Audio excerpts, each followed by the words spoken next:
સુરત શ્રી શુકન residency Jain સંઘમાં ભવ્ય મહાપૂજાનું આયોજન કરવામાં આવ્યું છે। સાથે મહાપર્વ પર્યુષણનું કર્તવ્ય પણ બતાવવામાં આવ્યું છે।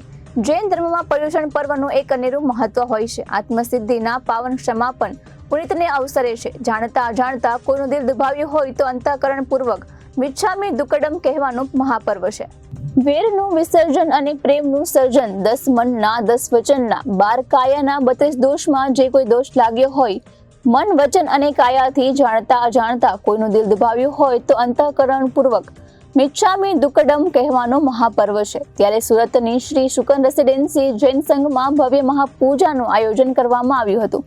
સાથે મહાપર્વ પર્યુષણનું કર્તવ્ય પણ બતાવવામાં આવ્યું હતું અને મહાપૂજા એટલે દેરાસરને સુશોભિત કરવું, સાચા ફૂલથી પ્રભુને આંગી રચના સોના રૂપાથી કરવા અને આ સાથે અત્યારે મહારાજ સાહેબના વિહાર માટેના એક ગામથી બીજા ગામ જવા માટેના જે સ્પેશિયલ પગદંડી માટે ગવર્મેન્ટ પાસેથી વિનંતી કરવા માટેની અરજ કરી હતી। તેના અનુસંધાનમાં સંતો મહંતો કઈ રીતે સાચવાય છે, સંસ્કૃતિને કઈ રીતે સચવાય તેના માટે બાળકોને તૈયાર કરીને વિવિધ પ્રકારની સમજણ આપવામાં આવી હતી।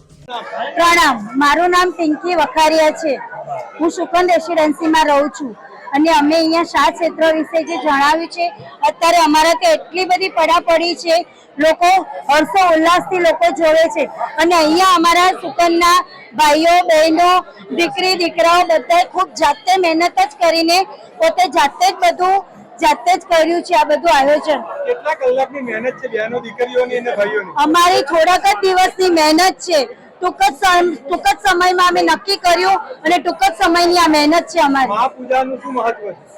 મહાપૂજાનું મહત્વ એટલા માટે છે કે અહીંયા બધાને અમે જાગૃત કરવા માંગીએ છીએ કે આપણે જે જૈનમાં અમુક વસ્તુ થઈ રહી છે એ વસ્તુ માટે છોકરાઓને જે તકલીફ પડી રહી છે એને અટકાવવા માટે આ મહાપૂજાનું મોટું આયોજન કરવામાં આવ્યું છે। પ્રણામ, આજે આપણે આપણા બાળકોને ભણતર પૂરું પાડવા માટે ભલે ને ગમે એટલા રૂપિયા ખર્ચ કરવા પડે તો પણ ખર્ચ કરવા તૈયાર છે, પરંતુ તમને ખબર છે આ એક બ્રિટિશ લોકોની ચાલ છે। થોમસ મેકોલી આપણી આ પ્રથાને શિક્ષણ પ્રથાને ભારતમાં લાવી, જેના લીધે આપણા ઘણા બધા ગુરુકુળો નાશ થયા। એ એવા ગુરુકુળો જેમાંથી આપણને સારા સંસ્કારો મળતા હતા। અને એક ટ્રેન્ડિંગ વર્ડ તો સાંભળ્યું જ હશે, ડિપ્રેશન। આજના બાળકો ડિપ્રેશનમાં છે, પણ એનું મૂળ કારણ જ એ છે કે એમનું ફ્યુચર ગોલ ડિસાઇડેડ નથી। અને ફ્યુચર ગોલ અને ગુરુકુળમાં તમે જશો તો ત્યાંના ફ્યુચર ગોલ નાની ઉંમરથી જ ડિસાઇડ થઈ જાય છે। એ લોકોને સારા સંસ્કારો આપે છે, એ લોકોની સ્કિલ ડેવલપ કરે છે, મોટા પ્રત્યેનો આદર બધું શીખવાડવામાં આવે છે। એક ટાઈમ હતો જ્યારે તિલક કરવા માટે પણ લોકો મળતા હતા અને અત્યારે લોકો સંકોચાય છે કે હું તિલક કરીને શાળાએ જઈશ તો મારા મિત્ર મારી મશ્કરી કરશે।